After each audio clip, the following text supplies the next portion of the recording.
로마서를 계속 살펴보고 있는데요. 하나님의 자녀입니다. 여러분 하나님의 자녀 맞으십니까? 예. 자, 그럼 우리가 한번 생각을 해보는 거예요. 하나님의 자녀로서 이 땅에서 누릴 수 있는 행복이 뭐가 있을까라고 했을 때 저는 쉽게 말해서 좀 간단히 표현한다 그러면 좋은 교회를 만나는 거. 이게 사실은 성도로서 가장 행복한 내용이 아닐까 싶습니다. 그래서 방금처럼 주차를 했는데 빼달라고 이렇게 광고를 하는 이런 어떻게 보면 가족 같은 기분, 그리고 요때만 느낄 수 있는 거, 우리만 겪을 수 있는 거잖아요. 나중에 누구한테 설명을 해줘야 되는 건데 설명을 하는 상황과 우리가 그 당시에 그 자리에 있었던 상황과는 좀 다른 것 같습니다. 그 자리에 있으면서 내가 하나님 앞에서 또 이 많은 사람들과 함께 겪고 있는 이 순간을 교회라는 곳에서 겪고 있다. 참 성도가 느낄 수 있는 가장 행복한 것 중에 하나인 것 같습니다. 좋은 교회를 만나는 거. 좋은 교회를 만나면 뭐가 좋으냐? 일단 기쁨이 있죠. 맞습니까? 일단 기뻐요. 그리고 크게 웃는 것도 있겠지만 미소가 절로 나오는 그런 기쁨이 있는, 또한 좋은 교회를 만나면 성장이 있습니다. 변화가 있다라는 거죠. 그래서 나는 어떻게 할 줄 몰라서 머뭇거리고 있었는데 사람을 만나고 교회를 만나면서 내가 변화하기 시작했어. 좋은 교회를 만날 때 그런 일들이 벌어진다는 거죠. 또한 쓰임받을 수 있습니다. 하나님 손에 붙들려서 내가 내 손과 발을 만들어 주신 분 앞에 손과 발의 용도를 제대로 못 쓰고 있었다라면 좋은 교회를 만났을 때 비로소 이 손의 용도를, 손을 만드신 분께 제대로 쓸 수 있겠구나. 좋은 교회를 만났을 때 우리가 그런 유익을 누릴 수가 있는 거죠. 근데 이 좋은 교회란 건 하늘에서 뚝 떨어지는 게 아니라는 겁니다. 만들어져 간다라는 거예요. 그리고 우리가 누누이 얘기했습니다. 좋은 교회라는 것 자체가 건물이 아닌 사람을 뜻한다고 성경이 우리에게 증거하고 있죠. 그렇다면 좋은 교회는 뭐냐? 바로 잘 무장된 하나님의 좋은 사람들이 계속적으로 세워지는 거. 바로 좋은 사람으로 채워진 교회, 그게 바로 좋은 교회라는 것입니다. 자, 그러면 이런 생각이 들더라고요. 좋은 교회라 하면 기본적으로 어떤 것을 좋은 교회라고 할 수 있을까라고 했을 때 사도 바울이 이런 얘기를 합니다. 가장 우선시되는 것이 있다. 두 가지라는 거예요. 바로 예수 그리스도의 이름과 그리고 십자가의 보혈을 강조하는 교회. 이 두 가지를 계속적으로 목표로 삼고 붙들고 나아가는 교회. 아까 우리 목사님이 얘기한 것처럼 우리 삶 가운데 일어나는 모든 일 가운데 예수님 중심으로 생각하고 십자가 중심으로 생각하는 것. 이것이 기반이 되어 있는 교회가 가장 좋은 교회라는 겁니다. 여러분 믿으십니까? 네. 그래서 복음이야말로 교회가 나가야 될 방향이라는 거예요. 방향은 여러분 되게 중요한 겁니다. 방향이 얼마나 중요한지를 제가 한번 알려드리도록 하죠. 자, 여러분 한번 이 시간 한번 눈을 감아 보십시오. 눈을 한번 감아 보시고 여러분이 생각하기에 북쪽이다라고 생각하는 부분을 손을 한번 쭉 들으셔서 북쪽이 여기 같아요라는 부분을 손으로 한번 가르쳐 주시기 바랍니다. 가르쳐 주세요. 시작. 자, 손을 들고 북쪽이 어디예요? 저가 볼 수 있게, 저가 볼 수 있게. 자, 그리고 눈을 떠보세요. 자, 사방이 북쪽이죠. 사방이 북쪽입니다. 네. 자, 그렇게 됐을 때 제가 핸드폰을 안 갖고 올라왔는데 핸드폰에 나침반 좀 주시겠어요? 나침반 검색을 하면 바로 나올 겁니다. 감사합니다. 북쪽이 어딜까? 저도 몰라요. 여기가 북쪽이다. 보여요? 카메라 잡혀요? 자, 북쪽이 정중앙은 이쪽이 북쪽인 것 같아요. 북쪽이 이쪽이래요. 다 같이 북쪽이 어디라고요? 자, 그럼 북쪽을 한번 손으로 가리켜 볼까요? 자, 이쪽입니다. 위쪽인 거예요. 그죠? 이쪽인 거죠. 그죠? 위쪽을 한번 북쪽이라고 한번 해봅시다. 우리가 잘 알 수 있게. 자, 북쪽은 한쪽 방향 바로 위를 가리키고 있어요. 아, 위쪽이 북쪽이구나. 자, 그렇다면 교회는 뭐냐라고 했을 때 교회는 정확한 돌려드려야죠. 정확한 영적 나침반인 성경을 가진 교회, 이것이 좋은 교회고, 이 성경이 가리키는 방향에 집중할 수 있도록 보여주고 이끌어주는 지도자가 있는 교회, 그것이 좋은 교회라는 겁니다. 모두가 여기가 진리요 저기가 진리요 할 때 아니야, 성경은 거기가 진리라고 얘기를 하고 있어 라고 하는 부분. 그래서 갈라디아서 6장에 보면은 이 부분을 잘 압축을 해놨어요. 갈라디아서 6장 14절을 한번 보여주십시오. 자, 그 다음을 한번 가볼까요? 갈라디아서 6장 14절. 그런데 내게는 우리 주 예수 그리스도의 십자가 밖에는 자랑할 것이 아무것도 없습니다. 한마디로 우리의 방향은 예수 그리스도의 십자가밖에 없다라는 거죠. 그리스도로 말미암아 내 쪽에서 보면 세상이 죽었고 세상 쪽에서 보면 내가 죽었습니다. 그래서 이 고백이 모든 성도의 고백이 되게 만드는 교회, 그게 바로 진짜 좋은 교회라는 거예요. 자, 이거는 어떻게 보면 총론이고 오늘 제가 여러분과 나눌 것은 뭐냐? 그렇지만 실질적으로 성도들과의 함께 이렇게 뭉쳐 있고 교제하는 가운데서 우리가 실천할 수 있는 좋은 교회가 되기 위한 방법은 무엇이냐? 오늘 로마서 시리즈 마지막 시간인데요. 로마서의 마지막 장들을 중심으로 나는 그러면 예수님 안에서 어떤 것을 실천해야 좋은 교회를 만들어갈 수 있는데 내가 일조할 수 있는가 살펴보도록 하겠습니다. 첫 번째는요, 따라 말씀해 주십시오. 성도와의 관계에 있어서 열린 마음이 있어야 한다. 그러니까 한마디로 예수님만 바라보자, 십자가의 보혈을 선포하자, 이것은 우리의 총론이라면 진짜 우리가 할 수 있는 것이 뭐냐? 성도를 대할 때 열린 마음이 있어야 된다. 실천할 수 있는 것이 바로 그거라는 겁니다. 예수님께서도 보면 주로 누구와 식사하셨냐? 죄인들과 식사를 하셨죠. 그 당시에 손가락질 받는 사람들과 식사를 했습니다. 그리고 사람들은 비난을 했습니다. 죄인들과 어울린다고. 근데 예수님이 한마디 하셨죠. 건강한 자는 의사가 필요 없고 나는 건강한 자를 위해서 온 게 아니고 나는 의인을 부르러 온 게 아니고 죄인을 부르러 왔다라고 하셨습니다. 저번에도 얘기한 것처럼 크리스찬은 바로 뭐냐? 예수님이 하셨던 방식을 그대로 카피하는 것. 한 번이라도 따라하고 한 가지라도 따라하기 시작하는 것. 그걸 크리스찬이라고 우리가 얘기를 한다 그러면 그랬구나. 예수님이 그러했듯이 나도 예수님의 마음으로 세상을 바라본다라면 내가 지금 잘 믿는다고 하여서 못 믿고 있는 사람들, 연약한 사람들을 손가락질할 것이 아니구나. 나도 대단해 보이는 영적인 사람을 바라볼 때도 저 사람도 왜 대단한 평가를 받는가라고 했을 때 참 겸손하다는 내용이 대부분이에요. 겸손하구나. 근데 겸손의 내용을 보니까 물어보면 그거예요. 나도 저들과 같았던 때가 있었어 하면서 겸손한 모습으로 살더라고요. 그럼 우리도 그렇게 생각해야죠.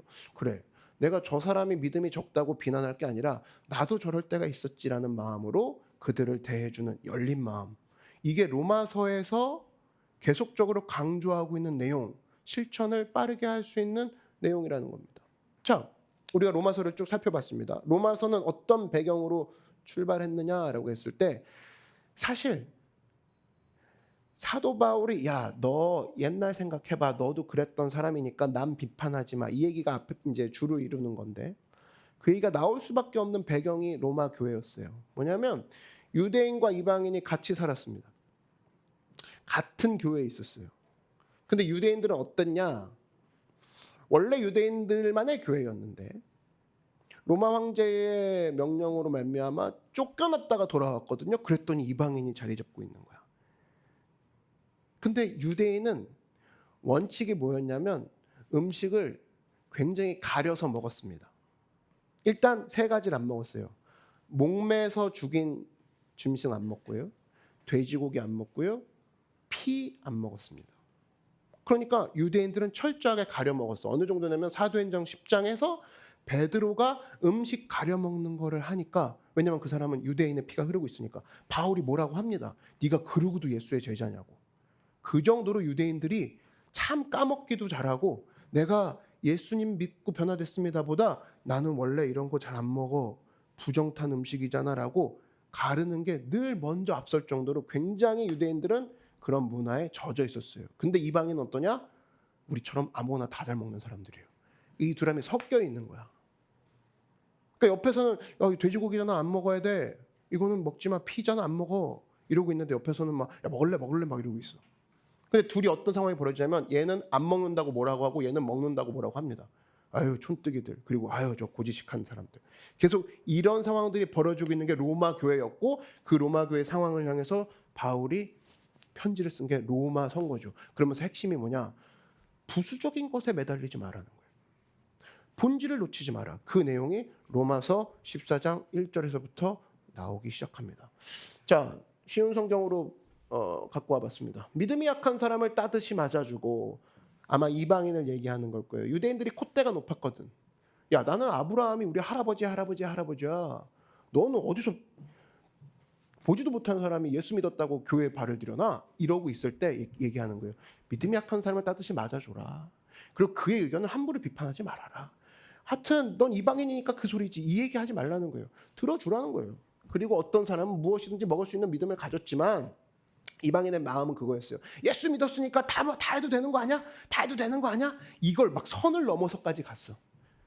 근데 그럴 수도 있지만 믿음이 약한 사람은 채소만 먹어야 한다고 생각합니다. 난 아직 이방인이지만 아직 마음이 채소만 먹어야 좀 마음이 될 것 같아. 돼지고기는 아직 힘들어. 왜냐면 성경에, 그리고 우리가 관습으로 계속 그것을 굳혀놨잖아. 예수를 믿었다고 내가 자유로워졌지만 내 마음은 아직 안 그래. 그런 사람도 있을 거라는 거예요. 그걸 사도 바울이 얘기해 주는 겁니다. 넘어가 볼까요? 가리지 않고 무엇이든지 먹는 사람은 그렇지 못한 사람은 업신여기지 말라는 거예요. 그러니까 한마디로 이런 겁니다. 어떤 사람은 성경을 읽으면서 다 이해가 돼. 근데 이해 못하는 사람 보면서 야, 너는 왜 성경을 못 먹냐? 이런 얘기하는 거 하지 말라는 거예요. 우리 오늘 금식기도 얘기했죠? Pray first. 누군 금식기도 합니다. 근데 누군 금식기도가 아직 어려워요. 그러면 못하는 사람한테 뭐라고 하지 말라는 거예요. 못 먹고 있는 사람한테 뭐라고 하지 말라는 거예요. 그래서 우리가 자유롭게 지금 그 시리즈, 여러분이 금식을 할 수 있는 패턴을 정해놓은 것도, 자발적으로 할 수 있는 것도 바로 이것에 의해서 그렇게 우리가 진행을 하기로 한 겁니다. 가려서 먹는 사람은 아무것이나 먹는 사람 있잖아. 비판하지 말라는 거야. 하나님께서는 그 사람도 누구예요? 아무것이나 먹는 사람, 그리고 그렇지 못한 사람 둘 다 받아주셨기 때문이라는 거예요. 믿으십니까? 근데 네가 뭔데 업신여기고 비판하냐 이거예요. 네가 할 줄 안다는 이유만으로. 누가 감히 남의 종, 하나님이죠? 하나님의 종을 왜 네가 판단하냐? 그건 그 하나님 종의 주인이신 하나님이 알아서 할 짓이지 너가 왜 판단이야? 이 얘기를 하는 겁니다. 로마서가 되게 날카롭습니다. 자, 그 다음에 넘어가 볼까요? 그가 서든 넘어지든 그의 주인이 알아서 할 일이야. 아, 저 사람은 기도도 못하고 저 사람은 신앙이 몇 년째인데 지금 저 정도로 하고 있고, 야 어떻게 그래도 기도는 나와야 되지 않아? 그래도 찬양할 때 손은 들어야 되지 않아? 그거 하지 말라고. 그거 주인이 알아서 할 거라고. 그냥 하나님이 그를 세우실 수 있기 때문에 그는 서게 될 거라. 이 믿음 가지고 지켜주고 기다려주라, 그 소리입니다. 사람에 따라 어느 한 날을 다른 날보다 중요하게 생각하는 사람도 있어요. 이거 무슨 얘기냐면 아직 주일 성수가 힘든 사람도 있다고. 뭐 주일이나 뭐 토요일이나 똑같은 거 아닌가요? 뭐 어제가 힘들어서 오늘은 예배 쉬기로 했어요. 아직 그 단계에 있는 사람이 있을 수 있어요. 근데 모든 날을 똑같이 생각하는 사람도 있어요. 한마디로 야, 모든 날이 주님의 날이지. 그 정도의 믿음의 분량에 서 있는 사람이 있어. 둘 다 각자의 속도가 있을 거란 말이에요. 이런 일은 각자 자기 마음에 정한 대로 할 일입니다. 각자 지금 속도에 맞게 가고 있다, 그 소리입니다. 그렇다 그러면 사도 바울이 얘기하는 건 부수적인 것에 매달리지 말고 이 사람이 하나님의 자녀로서 하나님께 초대받았고 걷고 있는 중이구나, 그 본질을 잊지 않으면서 가거라. 유대인이나 이방인들아 똑같다 너네 둘이. 그 얘기를 하고 있는 거예요. 권위 있는 기독교 잡지사에서 한 번은 설문조사를 한 적이 있습니다. 이게 목사님들 대상으로 설문조사였어요. 근데 내용이 뭐였냐면 교회에서 제일 무서운 사람이 누구입니까? 질문도 되게 웃기죠. 목사님한테 그걸 물었어요. 근데 1위가 뭐였냐면은 40일 금식 기도한 성도. 그리고 2위가 누구냐면은 철야기도 잘하는 사람. 그리고 3위가 신학 공부한 장로님, 이렇게 나왔습니다. 근데 보세요. 금식, 철야기도, 신학. 사실 이건 개인적으로도 큰 유익이 되고 하나님 나라에 쓰임받기 참 준비된 그런 모습의 형태인 거죠. 근데 왜 문제가 될까라고 했을 때 금식과 기도와 신학을 통해서 받은 은혜를 자기 성장에 쓰지 아니하고 남을 정죄하는 데 썼기 때문에 사람들이 무섭다고 여기는 겁니다. 자긴 금식했어요. 21일 프레이퍼스트를 완벽히 했어. 그래놓고 어떤 거냐? 왜 쟤는 안 하냐 이거예요. 왜 쟤는 안 하냐? 와, 우리 목사님은 기도 좀 해야 돼. 우리 장로님들은 금식을 좀 해야 돼. 우리 장로님들은 뭐예요? 기도를 했으면 겸손하고 낮아진 모습으로 가야 되잖아요. 근데 그것을 남을 정죄하는 도구로 쓴다는 겁니다. 사실 그렇게 할 거라면 밥을 실컷 먹고 금식하지 말고 형제랑 화목하는 게 훨씬 낫죠. 그럴 거면 차라리 뭐 철회할 바야 실컷 잠잔 다음에 하나님께 순종하는 게 훨씬 나은 거 아닙니까? 그게 본질과 벗어난 일이라는 거예요. 그렇다면 우리의 비판의 대상은 누구냐라고 했을 때 은혜 받고 남을 비판하는 것이 아니라 나의 비판의 대상, 나라는 겁니다. 은혜 받고 비판할 대상은 유일하게 나밖에 없다라는 거예요. 한마디로 하나님의 심판대 앞에 내가 들고 나갈 것은 제가 잘못한 거 주님 아시죠? 넘어가지 마세요. 진짜 기독교의 체제가 무너지니까요. 제 진짜 꼼짝 말고 심판하세요. 하나님 아시죠? 이거 하나님의 심판대로 내 죄를 들고 나가는 것이 아니라 남의 죄를 들고 나가는 모습 절대 아니다라는 겁니다. 로마서가 그걸 분명히 얘기하고 있습니다. 로마서 14장 10절을 보니까. 그런데 어째서 여러분은 여러분의 형제를 비판하고 업심여깁니까? 이유는 뭐냐? 우리는 다 하나님의 심판대 앞에 서게 될 것입니다 라는 거예요. 우리 전체가. 근데 그 다음에 뭐라고 되어 있습니까? 성경에도 주께서 말씀하신다. 내가 살아있으니 모든 사람이 내 앞에 무릎을 꿇을 것이며 모든 사람이 나에게 자백할 것이다. 근데 네가 왜 신경 쓰냐 그 얘기예요. 그러면서 그때 우리는 뭐라고 돼서 다 같이 읽어볼까요? 시작. 각자 자기 일을 낱낱이 하나님께 자백해야 할 것입니다. 각자 죄를 들고 하나님 앞에 나아가는 거지 남의 죄를 들고 네가 알아서 하나님 이거 꼭 챙기셔야 됩니다. 투두리스트에 적어놓으세요. 얘는 꼭 벌 주셔야 돼요. 하지 말라고. 그거 하지 말라고.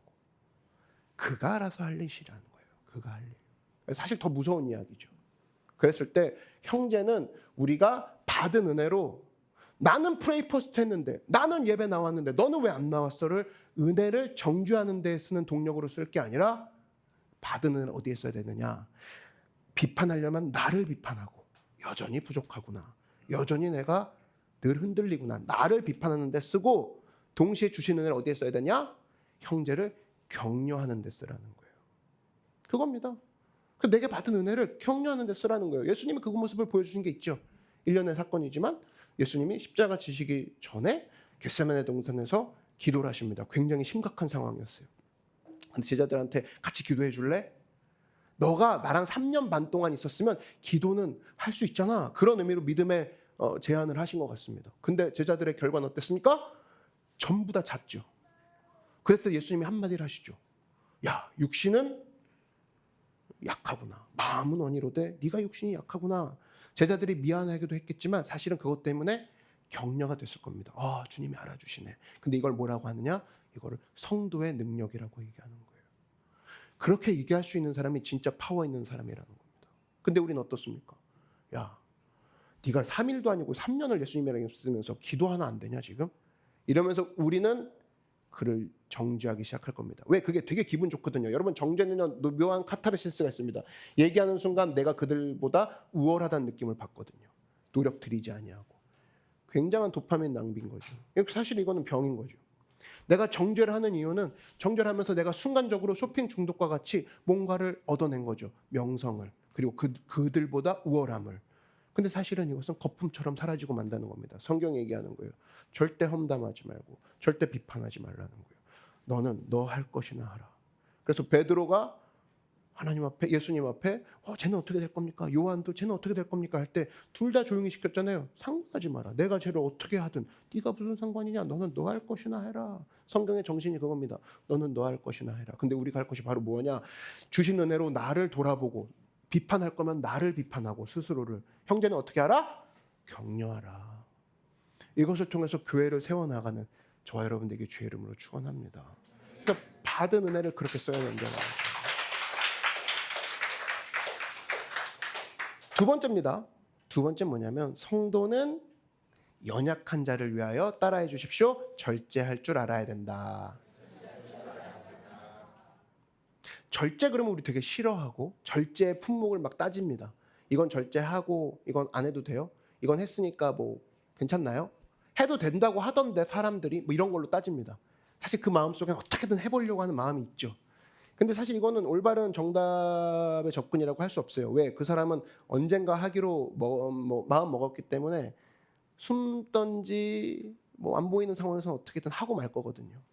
그렇다면 우리는 접근을 로마서식으로 접근을 해야 될 겁니다. 내가 왜 절제해야 되는가? 근데 이유가 그거예요. 연약한 자를 위해서 절제하라는 겁니다. 로마서 14장 13절을 보니까 이런 얘기가 나오죠. 그러므로 이제부터는 그러므로 되게 중요한 단어라고 했죠. 성경에서 그러므로만 잘 체크해도 여러분들이 삶이 굉장히 빠르게 바뀔 수 있습니다. 그러므로는 앞에 네가 주로 이론이 나와요. 이론 알았어? 이론 알았어? 그러면 이제 call to action. 이제 행동해. 그러므로 된 주로 행동할 내용이 나옵니다. 뭐냐? 이제부터는 서로 남을 심판하지 마. 그리고 형제자매 앞에 장애물이나 걸림돌을 놓지 않겠다고 결심해. 두 가지가 나오는 거죠. 야, 남 심판하지 마. 네, 알겠습니다. 그럼 너 그러기 위해선 하나 더 해야 되는데 뭐죠? 남 앞에 걸림돌 되지 마. 그 얘기를 하는 겁니다. 마치 뭐냐면 어린아이 앞에 식칼을 갖다 두거나 납땜하는 거 그거 막 갖다 두는 거 그거 위험하니까 안 하잖아요. 어린아이를 위해서 치워놓습니다. 그러니까 위험한 물건 치우는 것과 같은 이치 기억하라는 거예요. 저는 이 로마 교회를 볼 때마다 노크 교회를 안 떠올릴 수가 없습니다. 로마 교회는 다양한 사람들이 모였어요. 유대인, 이방인. 노크 교회도 마찬가지죠. 다양한 사람들이 모였습니다. 그리고 로마 교회는 성장했어요. 노크 교회도 성장하고 있습니다. 그리고 건강해지고 있어요. 한마디로 여러분 보세요. 성장해지고 있고 건강해지고 있다. 사실 얼마나 큰 특권입니까?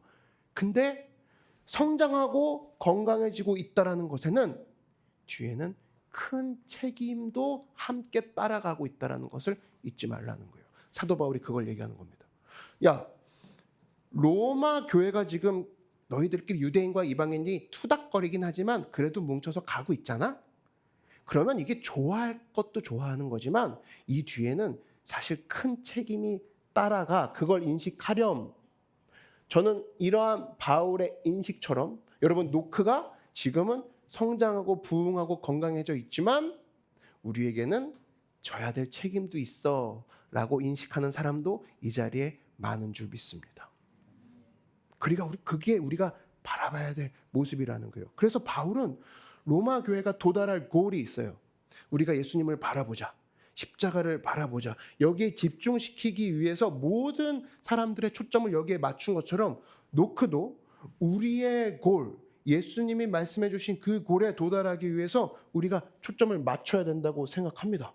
그 초점을 맞추기 위한 실천 사항이 로마서 14장 14절에 나와요. 한번 보여주시죠. 자, 내가 주 예수님 안에서 알고 확신하는 것은 무엇이든지 음식 자체는 더럽지 않다는 사실입니다. 오직 그것을 더럽다고 생각하는 사람에게만 더럽습니다. 자, 다음 페이지요.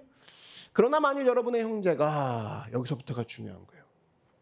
너는 껄끄럽다고 생각하지 않는 거 오케이. 근데 생각해봐. 그러면서 그러나 만일 여러분의 형제가 여러분이 먹는 음식 때문에 아마 유대인과 이방인들이 맨날 음식 갖고 싸우니까 그것 때문에 누군 실족했네 안 했네 이러니까 여러분이 먹는 음식 때문에 누군가 근심하게 되면 여러분은 사랑으로 행동하는 것이 아니라는 거지. 왜 내가 내 음식 먹는데 왜? 나는 괜찮아. 믿음 안 흔들려. 근데 그거는 사랑으로 행동하는 것이 아니라는 겁니다. 그리스도께서 죽으심으로 구원하신 형제를 무슨 문제로? 먹는 문제로 망하게 하지 말라는 거예요. 너는 옳다고 생각하고 너는 해도 괜찮다고 생각하고 뭐 너는 너 나름대로 길을 찾아가고 있는 중이라고 생각하는 그거를 그 사람이 그것 때문에 실족할 것 같으면 하지 말라는 거예요. 정확히 하지 마십시오. 메이가 아닙니다. 하지 말라. 머스트라는 거예요. 하지 말라.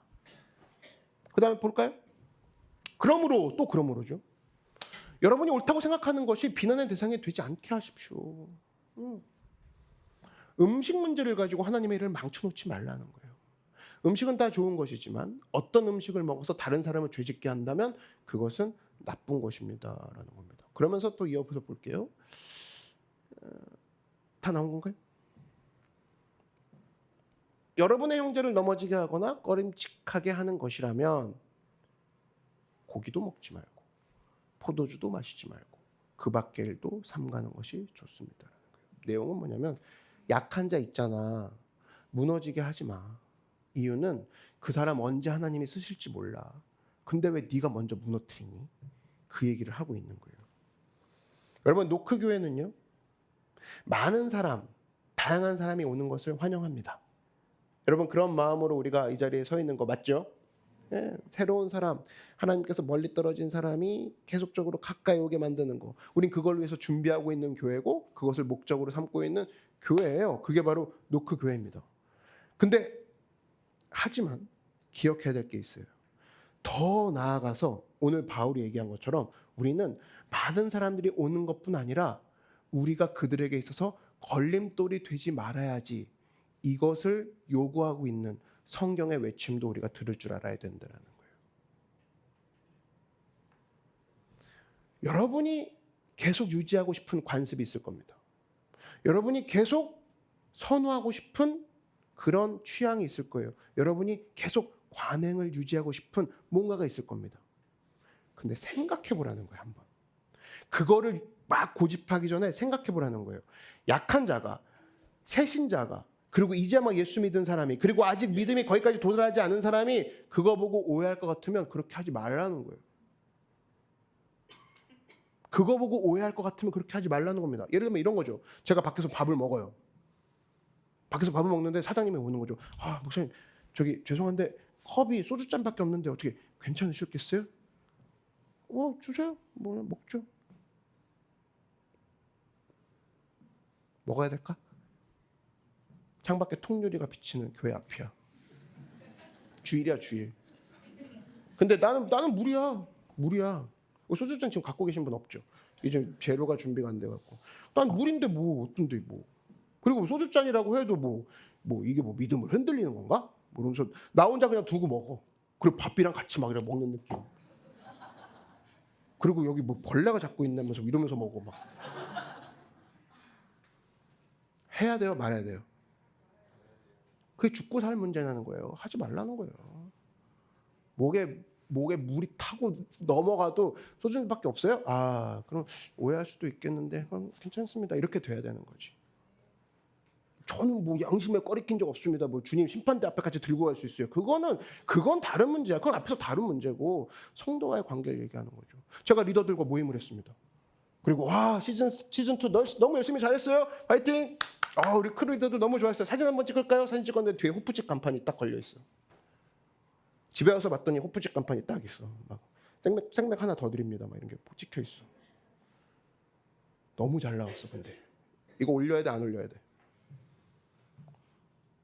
안 올려야죠. 왜 내가 나온 사진인데 왜? 우린 안 먹었는데 왜? 그게 그렇게 죽고 사는 문제냐는 거예요. 그래서 저는 사실 성도들 인스타 스토리 잘 안 봅니다. 막 심장이 철렁거려요. 막. 이게 게시물은 이렇게 보일 수 있잖아. 근데 스토리는 한번 눌렀다가 자동으로 넘어가잖아요. 그럼 철렁해. 그럼 어떤 느낌이면 내가 잘못 가리켰구나 이런 느낌. 진짜 힘이 확 빠진다? 진짜 여러분 그 느낌 모르죠? 진짜 힘이 확 빠져요. 진짜 한 PTR 오해한 것 같아. 생각 좀 하라는 거예요. 생각 좀. 아이고. 그럼 다음에 설교할 힘도 사실은 되게 끌어올려야 됩니다. 도대체 무슨 설교를 해야 알아들을 수 있을까? 또 그러면서 좀 저한테는 성장이 되죠. 그래 박찬열 한참 멀었다 야. 넌 뭐 하고 있냐? 맨날. 여러분 베드로 전서를 보면요. 우리가 산소망 산돌이라는 우리 곡도 있잖아요. 산돌 되신 예수님을 향하여 너희도 산돌처럼 행동하라, 그 얘기가 나옵니다. 베드로전서 2장 5절에 나오는데 너희도 산돌이라는 거예요. 산돌, 살아있는 돌. 근데 바울이 오늘 얘기하는 건 너희가 리빙스톤이 될 수도 있지만 걸림돌이 될 수도 있어, 그 얘기를 하는 겁니다. 여러분 우리가 이런 누군가한테 걸림돌이 될 수도 있는 존재, 로마서의 이야기를 들을 때 사실 저는 끝에가 항상 그렇게 끝나요. 저한테 스스로 질문합니다. 나는 오늘 하루 벽돌, 한마디로 하나님의 교회를 같이 쌓아 올릴 수 있는 누군가의 벽돌이 될 수 있는, 디딤돌이 될 수 있는 존재로 살았던가, 아니면 나도 모르게 누군가의 걸림돌이 되었던 하루였던가 스스로 마지막에 질문을 하고 잠들거든요. 항상 그렇더라고. 나는 분명히 벽돌이 되려고 했는데 그 사람 입장에서 생각해보니까 걸림돌이었을 것 같은 거야. 차라리 말을 안 했었더라면 그 사람한테 걸림돌이 안 됐겠네. 이런 순간이 너무나 많습니다. 생각 안 할 수가 없게 돼요. 그리고 그런 마음으로 내가 올린 게시물을 다시 봐요. 그리고 스토리를 올리더라도 생각하게 됩니다. 이거 혹시 걸림돌 되는 거 아니야? 적을 만드는 거 아니야? 한번 올리면 좀 힘들겠는데. 그래서 저는 항상 그래요. 저는 교회로서 여러분 모두가 저와 같은 질문, 아니 저와 같은 질문이 아니라 로마서에서 바울이 얘기하는 거, 너희가 리빙스톤, 산돌이기도 하지만 교회를 만들어가는 벽돌로, 구성원들로 세워지는, 예수님의 손과 발이 되는 그러한 벽돌로 살 수도 있지만 누군가한테는 걸림돌이 될 수도 있다. 이것을 기억하며 주님, 저는 교회로서 하나님의 벽돌이 되기를 원하고 누군가한테 걸림돌이 되지 않겠습니다라고 결심하는 여러분 되길 주의 이름으로 축원합니다. 우리 그러기로 작정하신 분들은 하나님께 영광의 박수를 올려드리겠습니다.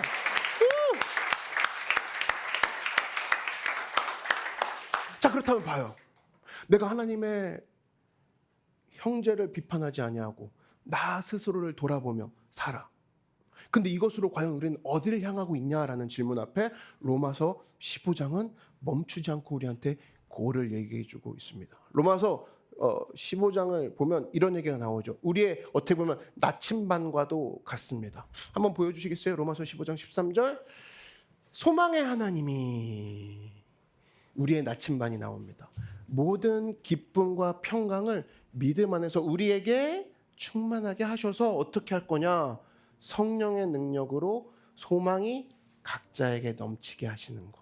그게 우리 하나님의 목표라고, 그리고 우리의 목표라고 성경이 얘기하고 있습니다. 여러분 믿으십니까? 우리가 성제를 비판하지 않는 이유 하나예요. 소망 넘치게 하려고. 우리가 우리 스스로를 돌아보면서 열린 마음으로 서로를 대하는 이유가 하나입니다.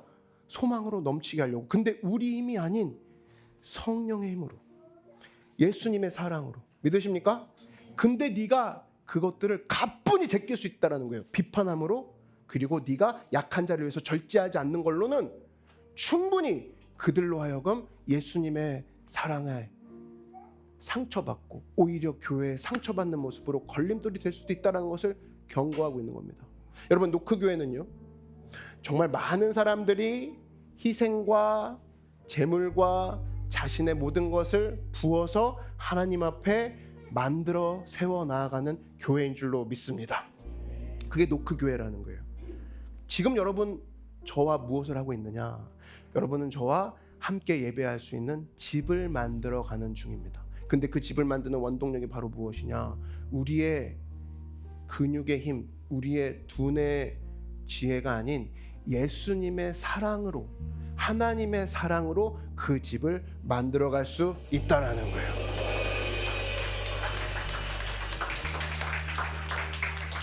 여러분은 처음에 연약한 형제들이, 그리고 유대인과 영적 이방인들이 교회로 들어왔지만 예수님의 사랑으로 말미암아 이들이 소망이 넘치는 사람으로 목격하는 거 볼 준비가 되어 있으십니까? 네, 저는 그 사람들을 목격할 준비가 돼 있어요. 그래서 저는 많은 사람들이 자신들을 그동안 엉키고 있었던 저주의 사슬들이 깨어지는 것을 저는 제 눈으로 보고 싶습니다. 누구와? 여러분들과 함께 보고 싶다는 거예요. 그래서 많은 사람들이 자유로워지고 많은 사람들이 예수님의 무조건적인 사랑을 경험함으로 말미암아, 그래, 이제껏 내가 산 것이 진짜가 아니었구나, 나는 예수님 안에서 자유롭고 소망이 넘치는 삶으로 살아갈 수 있어 라는 고백으로 많은 사람들이 일어나는 곳, 바로 노크교회가 되기를 소망합니다. 예수님의 이름으로 모든 것이 자유로워지는 것을 경험하는 사람들이 여러분뿐 아니라 많은 사람이 되기를 바랍니다. 여러분 믿으십니까? 그렇게 작정하신 분들 한번 다 같이 자리에서 일어납시다. 우리가 주님을 찬양할 때에 하나님의 사랑이 우리를 하나 되게 만들 것이고 그분의 사랑이 우리를 건지실 겁니다.